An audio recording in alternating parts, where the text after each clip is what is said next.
आज ही Doubtnut app download करें। Doubtnut पर होगा अब आपके सभी मैथ्स, केमिस्ट्री, फिजिक्स और बायोलॉजी डाउट्स का सफाया। बस अपने क्वेश्चन की फोटो खींचो, उसे क्रॉप करो और तुरंत वीडियो सोल्यूशन पाओ। Download now. हेलो फ्रेंड्स, हमारे पास यहाँ पे क्वेश्चन है जिसमें पूछ रहा है the circuit shown when the switch S is closed. ये एक सर्किट है, करंट वगैरह ये ऐसे बह रही है, इसमें इधर की तरफ करंट बहेगी, कुछ स्टेडी स्टेट आ चुका होगा। अब ये बोल रहा है कि जब सर्किट एस को अब क्लोज कर दिया जाता है, इस सर्किट को क्लोज कर दें अगर हम लोग यहाँ से, यानी इसको अगर इसमें ऐसे चिपका दें तो फिर क्या होगा, इधर से इधर करंट चार्ज फ्लो होगा या फिर इधर से इधर चार्ज फ्लो होगा या फिर चार्ज फ्लो नहीं होगा या फिर पहले ए टू बी फिर बी टू ए होगा, ये हम लोग को पता करना है। ओके गाइज, तो सबसे पहले हम चार्ज फ्लो की हम लोग कंडीशन जानते हैं। चार्ज फ्लो की कंडीशन क्या होती है? चार्ज फ्लो होता है जब उस पर फोर्स लगता है, जब उस पर फोर्स लगता है, यानी अगर एक इलेक्ट्रिक फील्ड जनरेट करें हम लोग तो उस किसी चार्ज पे फोर्स लगेगा और वो फ्लो होगा। ठीक है, और इलेक्ट्रिक फील्ड कैसे फ्लो होता है गाइज? जैसे पानी है, बिल्कुल पानी वाली ही स्टोरी है। मैं अगर यहाँ से एक पाइप ऐसे कनेक्ट कर दूँ तो ये हाई पोटेंशियल एनर्जी पे है और लो पोटेंशियल एनर्जी पे है, तो हाई पोटेंशियल से लो पोटेंशियल पानी फ्लो होता है। वैसे इलेक्ट्रिक फील्ड फ्लो होता है, इलेक्ट्रिक फील्ड हाई पोटेंशियल से लो पोटेंशियल फ्लो होता है, इलेक्ट्रिक फील्ड हाई पोटेंशियल से लो पोटेंशियल फ्लो होता है। और किसी भी पॉजिटिव चार्ज पे force along the electric field और नेगेटिव चार्ज पे force opposite to the electric field लगता है। ठीक है, इसका मतलब कि पोटेंशियल डिफरेंस की वजह से चार्ज फ्लो होता है। फाइनली अगर हम लोग कह सकते हैं बीच की सारी बातों को स्किप करके, वही A is equal to to B और B is equal to C, तो हम लोग क्या बोल रहे हैं? A is equal to C. मतलब इतने सारे रीजन्स को कंक्लूड करके हम लोग बोलें तो हम लोग क्या बोलेंगे? पोटेंशियल डिफरेंस की वजह से चार्ज फ्लो होता है। ठीक है, अब ए और बी पे अगर हमें पोटेंशियल पता चल जाए तो फिर हम लोग पता कर लेंगे कि हाँ भाई चार्ज फ्लो हो रहा है कि नहीं, एस बंद करने के बाद। ठीक है, तो मैं मान लिया इसका जो पोटेंशियल, इसका जो बैटरी का जो ईएमएफ है वो वी है, या फिर पोटेंशियल कुछ भी कह सकते हैं। तो वी है, तो फिर करंट क्या होगा गाइस? करंट कैसे फ्लो, इसमें करंट क्या फ्लो हो रहा होगा? करंट की वैल्यू होगी I upon V, I is equal to V by R, और आर इक्विवेलेंट यानी 9, ऐसे इतना करंट फ्लो हो रहा होगा, इसमें इतना करंट फ्लो हो रहा होगा। और इन दोनों में वोल्टेज किस रेशियो में होता है guys? V1 upon V2 is equal to हो जाएगा, क्योंकि V is equal to I R, current दोनों में कांस्टेंट है। V is equal to I R से करंट दोनों में कांस्टेंट है क्योंकि सीरीज में है, तो V is directly proportional to क्या है गाइज? R। इसका मतलब जिसका पोटेंशियल ज़्यादा वो ज़्यादा, जिसका रेजिस्टेंस ज़्यादा वो ज़्यादा पोटेंशियल खाएगा, जिसका रेजिस्टेंस वो कम पोटेंशियल खाएगा। तो ये कितना खाएगा? 2V/3, और ये कितना खाएगा? 3V/3। तो अगर मैं बोलता हूँ कि यहाँ पे 0, तो यहाँ पे V, तो यहाँ पे VV, तो यहाँ पे कितना हो जाएगा गाइज? V minus 2V/3। यानी यहाँ पे जो पोटेंशियल है VA की वैल्यू मैंने लिख दिया 2V/3। समझ में आया आपको? ये इधर से भी चलें, अगर ये जीरो, अगर ये जीरो है तो ये कितना हो जाएगा? ये भी जीरो होगा। और यहाँ से जब यहाँ आए तो क्योंकि ये कितना पोटेंशियल खा रहा है?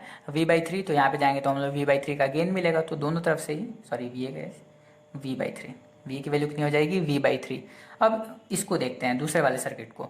V is equal to Q C से हमें पता है कि जब सीरीज में होते हैं, जब सर्किट सीरीज में होता है, कैपेसिटर जो होते हैं वो सीरीज में होते हैं, तो उनमें चार्ज सेम होता है, यानी V is directly proportional to C। ये लिख सकता हूँ मैं, V is directly, sorry guys उल्टा लिख दिया हूँ मैं थोड़ा। Q is equal to V C होता है, Q is equal to V C, यानी V इज इक्वल टू होता है Q/C। ठीक है, इसको माइंड मत करिएगा, थोड़ा सा कन्फ्यूजन हो गया यहाँ पे। Q is equal to V C होता है, यानी V is equal to Q/C। तो यहाँ से, क्योंकि ये कैसे जुड़े हुए हैं? ये जुड़े हुए हैं सीरीज में, और सीरीज में दोनों पे चार्ज जो होगा वो इक्वल होगा, जैसे यहाँ पे करंट इक्वल होता है। तो V is directly proportional to 1/C होगा, या V is inversely proportional to C कह सकते हैं। इसका मतलब कि यहाँ पे पोटेंशियल जो होगा वो कितना होगा? इधर से अगर हम लोग चलें, यहाँ पे अगर चलें, तो V is directly proportional to 1/C है गाइस। इसका मतलब कि जो कम कैपेसिटेंस है जिसका, वो ज़्यादा पोटेंशियल खाएगा, और जो ज़्यादा कैपेसिटेंस है जिसका, वो कम पोटेंशियल खाएगा। यानी अगर V को दो इक्वल, क्योंकि ये इसका डबल है, ठीक है, तो ये कितना खाएगा? ये खाएगा 2V/3 अगेन, और ये कितना खाएगा? V/3। तो यहाँ पे फिर से अगर हम लोग B पे पोटेंशियल देखें, V पे, तो B पे पोटेंशियल की वैल्यू कितनी हो जाएगी? यहाँ पे V, तो यहाँ पे भी V, तो यहाँ पे V माइनस 2V/3 यानी V/3। ठीक है, V/3। इसको गाइज हम लोग सर्किट लॉ से फाइंड कर सकते हैं, ठीक है। लेकिन यहाँ पे हम लोग क्या सिर्फ वेरिएबल लेके चल रहे हैं, इसलिए मैं इसको कैलकुलेट नहीं कर रहा हूँ। ऐसे आप ऐसे करना चाहें कि हाँ पहले net resistance find, net capacitance find कर लिए, फिर V is equal to Q by, जैसे यहाँ पे हम लोग किए थे I is equal to V/9 लिखे। उसके बाद से मैंने क्या किया कि मैंने इसके अक्रॉस पोटेंशियल डिफरेंस लिखना चाहा, तो मैंने क्या लिखा V is equal to IR, और I की वैल्यू कितनी थी V/9 और R की वैल्यू कितनी है 6, यानी 2V/3, यानी इसके अक्रॉस जो पोटेंशियल डिफरेंस है वो 2V/3 है, ऐसे यहाँ से, ठीक है।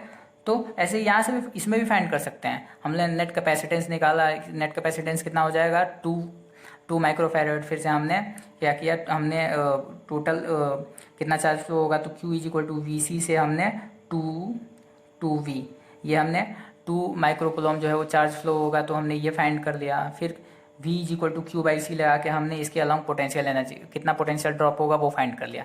तो हमें पता चला कि A का जो पोटेंशियल है वो कितना है V/3 है, और B का पोटेंशियल भी कितना है V/3 है, यानी VA और VB जो है वो सेम पोटेंशियल पे हैं, ठीक है गाइज। और चार्ज फ्लो होने की जो चार्ज फ्लो होने के लिए जो सबसे जरूरी कंडीशन है वो क्या है कि पोटेंशियल डिफरेंस होना चाहिए, तभी चार्ज फ्लो होगा, ठीक है। अभी मैंने शुरू में ही बताया, पोटेंशियल डिफरेंस जब तक नहीं होगा तब तक चार्ज फ्लो नहीं होगा। तो VA और VB जो है वो सेम पोटेंशियल पे हैं। अब चाहे इस स्विच को खुला रखें या बंद रखें, कोई फर्क नहीं पड़ता, क्योंकि A और B सेम पोटेंशियल पे, तो चार्ज का फ्लो नहीं होगा गाइज, ठीक है। तो यहाँ पे जो करेक्ट ऑप्शन है वो है no charge flow through S। अगर हम S को बंद कर भी देते हैं तो कोई फर्क नहीं पड़ता है, ठीक है। तो होप आपको समझ में आया होगा। Thank you. क्लास 6 से 12 से लेके नीट, IIT, JEE मेंस और एडवांस के लेवल तक 10 मिलियन से ज्यादा स्टूडेंट्स का भरोसा। आज ही डाउनलोड करें डाउटनेट ऐप या व्हाट्सएप कीजिए अपने डाउट्स 8400 400 400 पर।